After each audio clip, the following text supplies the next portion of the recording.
यदि आप भी चाहते हैं कम समय में अच्छा नंबर लाना तो यह वीडियो आपके लिए बेहतर साबित होगा।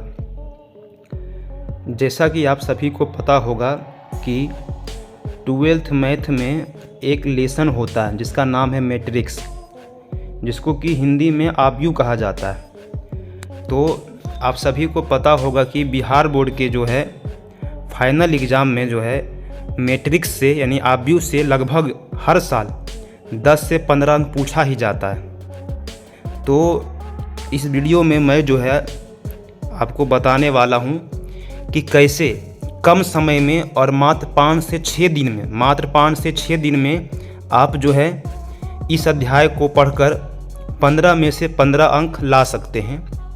तो 15 में से 15 अंक लाने के लिए सबसे पहले इस अध्याय का आपको सिलेबस पता होना चाहिए, क्योंकि क्या पढ़ना है और क्या नहीं पढ़ना है ये हमें सिलेबस ही बताता है। आपके पास जो है समय का भी कमी है, तो कम समय में जो है हमको अच्छा नंबर लाना है, ठीक है।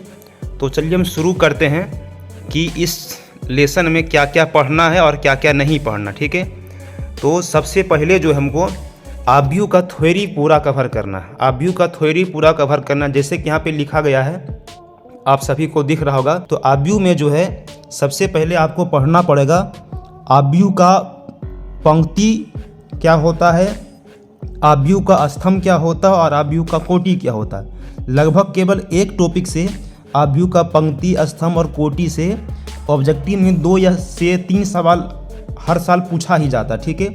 उसके बाद आपको पढ़ना आव्यूह के प्रकार क्या होता है, जैसे पंक्ति आव्यूह, स्तंभ आव्यूह, ये लगभग 5-6 प्रकार है, ठीक है। आव्यूह का जो प्रकार लमसम 5-7 प्रकार अपना है। शून्य आव्यूह क्या होता है, विकर्ण आव्यूह क्या होता है। तो आव्यूह को आपको प्रकार लेना पड़, ठीक है अपना, ताकि ये हिसाब बनाने में आपको काम देता है, ठीक है। आव्यूह का प्रकार पढ़ने से आपको हिसाब बनाने में सहायता मिलता है और थ्योरी से लगभग जो है 2-3 सवाल हर साल पूछा ही जाता है, ठीक है।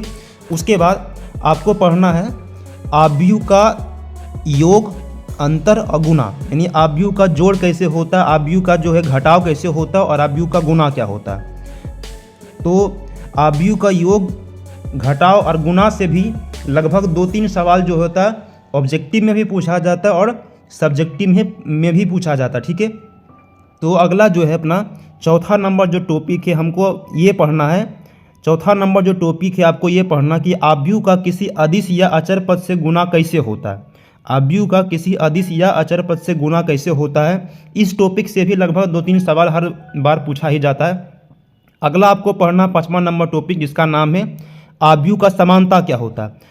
तो आव्यूह का समानता पर भी लगभग 2-3 सवाल पूछा ही जाता है। आव्यूह के समानता पर भी लगभग 2-3 सवाल हर साल पूछा ही जाता है। आगे जो है आपका टॉपिक नंबर 6 जो है, इसका नाम है आव्यूह का परिवर्त। इसको तो ट्रांसपोज से क्या होता है, ऑब्जेक्टिव में भी रहता है और सब्जेक्टिव में कम से कम ये 5 अंक या फिर 2 अंक में पूछा जाता है। इसका एक सवाल हर साल रहता है, ठीक है। अगला जो टॉपिक है वो हमको पढ़ना है आव्यूह का प्रतिलोम, यानी आव्यूह का इन्वर्स कैसे निकलता है। 5 नंबर का ये सवाल जो होता है लगभग हर साल पूछा ही जाता है, ठीक है अपना। तो आव्यूह का प्रतिलोम कैसे निकलता है उसको खाली हमको देखना है। आव्यूह का जो प्रतिलोम जो है कैसे निकलता है ये आपको सीखना है स्टेप बाय स्टेप, ठीक है। हिसाब को रटना नहीं पड़ेगा आपको केवल जो है स्टेप को सीखना पड़ेगा, क्योंकि वहाँ पे अंक बदल सकता है। हिसाब जो है सेम टू सेम मैथ में नहीं आता है, अंक बदल कर देता है। तो अगर आप सही ढंग से पढ़ लेते, यदि आप सही ढंग से पढ़ लेते, अपना सही तरीका से रिवीजन कर लेते हैं, तो आपका आव्यूह का जो प्रतिलोम जो है उसका जो भी सवाल वहाँ पूछा जाएगा आपसे नहीं छूटेगा। अगला टॉपिक जो है 8 नंबर जो टॉपिक है आपको पढ़ना सममित और विषम सममित आव्यूह क्या होता है। सममित और विषम सममित आव्यूह क्या होता है, इस पे भी सवाल जो है ऑब्जेक्टिव में भी रहता है और सब्जेक्टिव में भी रहता है।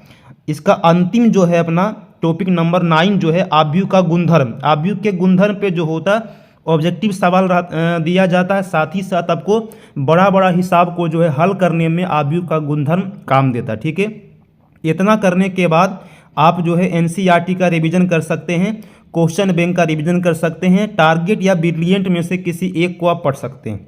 यानी पूरा केवल 10 टॉपिक को पढ़कर आप जो है मात्र 5 से 6 दिन में आबयू का जो भी सवाल 15 अंक का पूछा जाता है वो 15 में से 15 आप ला सकते हैं। यदि आप कहीं ऑफलाइन क्लास किए होंगे तो आपके पास जो है ये सभी नोट्स जो होगा अपना, आबयू का पंक्ति क्या होता, स्तंभ क्या होता, कोटि क्या होता, आपको क्लास में पढ़ाया गया होगा, तो आप जो है केवल उसको पढ़ लें। यदि आप ऑफलाइन कोचिंग नहीं करते हैं तो आप जो है यूट्यूब के सहायता से इन सभी टॉपिक को कवर कर सकते हैं। यदि आपको यूट्यूब पर वीडियो देखने के लिए टाइम नहीं है तो आप जो है हमारे नंबर पे संपर्क करके, व्हाट्सएप नंबर पे संपर्क करके आप टॉपिक नंबर 1 से लेकर 10 तक जो भी है, मेरे पास इस सभी चीज़ का अपना PDF है। मेरे पास जो है ये 10 टॉपिक का PDF है, चाहे क्वेश्चन बैंक का सोल्यूशन हो, चाहे NCERT का सोल्यूशन हो, मेरे पास सब चीज़ का PDF है। यदि आप कम समय में चाहते हैं ये सभी टॉपिक को कवर करना तो आप जो है इस नंबर पर व्हाट्सएप करके ये सभी PDF को प्राप्त कर सकते हैं, ठीक है। यदि आप हमारे चैनल पे न्यू आए हैं तो चैनल को सब्सक्राइब करें, लाइक करें और शेयर करें, ठीक है। धन्यवाद।